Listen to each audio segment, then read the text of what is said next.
শুরুতে জানিয়ে দিব অবশেষে যুদ্ধবিরতিতে সম্মত হল ভারত পাকিস্তান। জানিয়ে দিব গত 18 মাসে হামাসের মাত্র 25% টানেল ধ্বংস করেছে ইসরায়েল। এরপরে রয়েছে ভারতের রাফাল ধ্বংসকারী সেই ভয়ঙ্কর যুদ্ধ বিমান কিনছে বাংলাদেশ।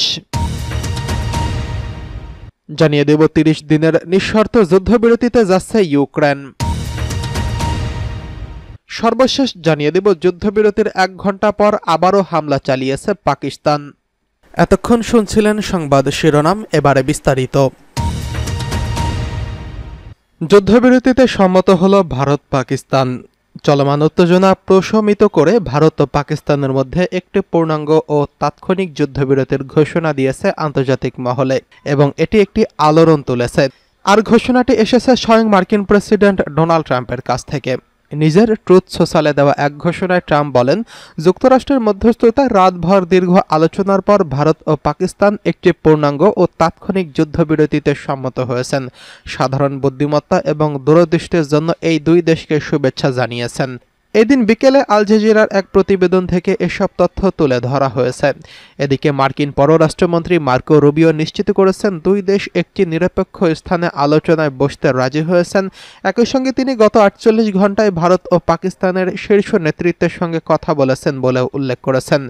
মার্কো রুবিও জানিয়েছেন, গত 48 ঘণ্টায় তিনি ভারতের প্রধানমন্ত্রী নরেন্দ্র মোদী এবং পাকিস্তানের প্রধানমন্ত্রী শাহবাজ শরীফ, ভারতের পররাষ্ট্রমন্ত্রী এস জয়শঙ্কর, পাকিস্তানের সেনাপ্রধান আসিম মনির, ভারতের জাতীয় নিরাপত্তার উপদেষ্টা অজিত দোভাল এবং পাকিস্তানের জাতীয় নিরাপত্তা উপদেষ্টা আসিম মালিকের সঙ্গে যুদ্ধবিরতি নিয়ে আলাপ করছেন। রুবিও বলেন, আমরা দুই প্রধানমন্ত্রী নরেন্দ্র মোদী এবং শরীফের দূরদর্শিতা এবং শান্তিপূর্ণ পথে এগোনোর সিদ্ধান্তকে আন্তরিকভাবে সাধুবাদ জানাই।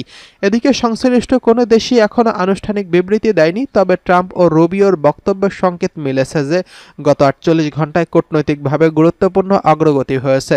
এই যুদ্ধবিরতির পেছনে মার্কিন প্রশাসনের জোরালো ভূমিকা স্পষ্ট, বিশেষত প্রেসিডেন্ট ট্রাম্প এবং ভাইস প্রেসিডেন্ট জেডি ভ্যান্সের হস্তক্ষেপে।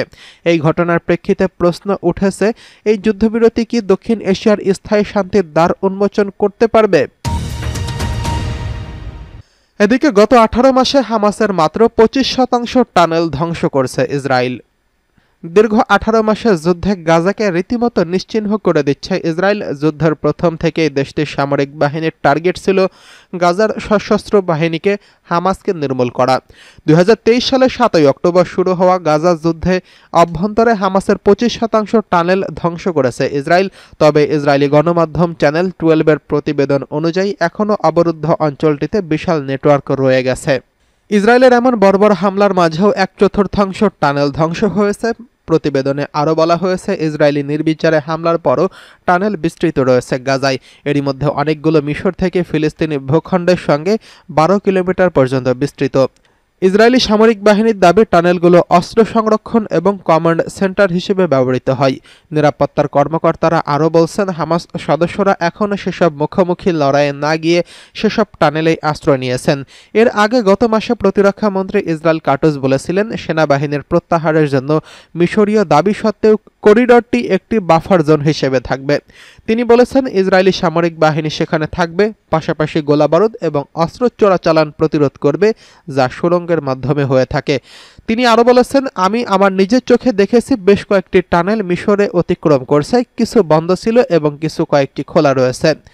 গাজা শহরের স্থল মাইন হামলায় 9 জন ইসরায়েলি সৈন্য আহত এবং গাজা শহরের একটি স্থল মাইন হামলায় 2 জন ঊর্ধ্বতন কর্মকর্তা সহ 9 জন ইসরায়েলি সৈন্য আহত হয়েছেন। একজন মুখপাত্র বলছেন, জেরুজালেম ব্রিগেডের সৈন্যরা গাজা শহরের সুজাইয়া পাড়ায় আহত হয়েছেন। গাজার কর্তৃপক্ষ বলছে, ফিলিস্তিনিরা অনাহারে থাকায় জাতিসংঘকে জরুরি হস্তক্ষেপ করতে হবে।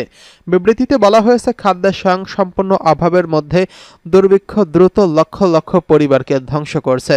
দখলদারদের দ্বারা আরোপিত অবরোধের কারণে বেশিরভাগ ঔষধ এবং চিকিৎসা সরবরাহ অনুপস্থিত। কর্তৃপক্ষ অবিলম্বে গাজায় স্বাধীন আন্তর্জাতিক তদন্ত মিশন মোতায়েনের দাবি জানিয়েছেন। এদিকে ভারতের রাফাল ধ্বংসকারী সেই ভয়ঙ্কর যুদ্ধ বিমান কিনছে বাংলাদেশ। ভারত পাকিস্তান সংঘাতের মধ্যে নতুন করে আলোচনায় এসেছে চীনের যুদ্ধবিমান J-10C। বলা হচ্ছে এই যুদ্ধবিমানের মাধ্যমে ভারতের হামলার জবাব দিয়েছে চীন। এগুলো ভারতের রাফাল যুদ্ধবিমানকে ঘায়েল করছে, আর সেই যুদ্ধবিমান এখন কিনতে যাচ্ছে বাংলাদেশ। চলতি বছরের শুরুতে ডিফেন্স সিকিউরিটি এশিয়ার এক প্রতিবেদনে এই তথ্য জানানো হয়েছে। প্রতিবেদনে বলা হয়েছে বাংলাদেশে চীন J-10C মাল্টিরোল যুদ্ধবিমান ক্রয়ের উদ্যোগ নিয়েছে। দক্ষিণ এশিয়ার পাকিস্তানের পর দ্বিতীয় দেশ হিসেবে এই আধুনিক প্ল্যাটফর্মের ব্যবহারকারী হতে চলেছে বাংলাদেশ। স্থানীয় গণমাধ্যমের প্রতিবেদন অনুযায়ী বাংলাদেশ বিমান বাহিনীর 16টি J-10C যুদ্ধবিমান কেনার প্রক্রিয়া এগিয়ে নিচ্ছে, যা পুরনো চীনা নির্মিত F-7 ইন্টারসেপ্টরগুলোর পরিবর্তে ব্যবহৃত হচ্ছে। বাংলাদেশ বিমান বাহিনীর প্রধান এয়ার মার্শাল হাসান মাহমুদ খান জানিয়েছেন, দেশের আকাশ প্রতিরক্ষার সক্ষমতা আধুনিকায়নের প্রয়োজনীয়তা অত্যন্ত গুরুত্বপূর্ণ। তিনি বলেন, আমরা আধুনিক যুদ্ধবিমান এবং অ্যাটাক হেলিকপ্টার অর্জনের সর্বোচ্চ চেষ্টা করছি। বাংলাদেশের এই উদ্যোগকে দক্ষিণ এশিয়ার আকাশ প্রতিরক্ষার পরিস্থিতি পরিবর্তন হিসেবে দেখা হচ্ছে, যেখানে প্রতিবেশী দেশগুলো আধুনিক যুদ্ধবিমান সংগ্রহের প্রতিযোগিতায় লিপ্ত রয়েছে। বিশেষজ্ঞদের মতে বাংলাদেশের এই চুক্তির মাধ্যমে তাদের সামরিক সক্ষমতা বৃদ্ধি করতে পারবে, যা আঞ্চলিক নিরাপত্তার ভারসাম্য রক্ষায় সহায়ক হবে। চীন ও বাংলাদেশের দীর্ঘদিনের প্রতিরক্ষা সহযোগিতার ধারাবাহিকতায় এই J-10C ক্রয় একটি নতুন অধ্যায়ের সূচনা করবে।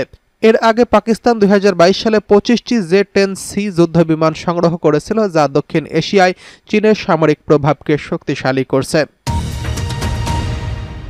এদিকে 30 দিনের নিঃশর্ত যুদ্ধবিরতিতে যাচ্ছে ইউক্রেন। ইউক্রেন জানিয়েছে রাশিয়ার সঙ্গে একটি পূর্ণ ও নিঃশর্ত 30 দিনের যুদ্ধবিরতিতে যেতে প্রস্তুত বলে জানিয়েছেন দেশটির পররাষ্ট্রমন্ত্রী আন্দ্রেই সিবিহা।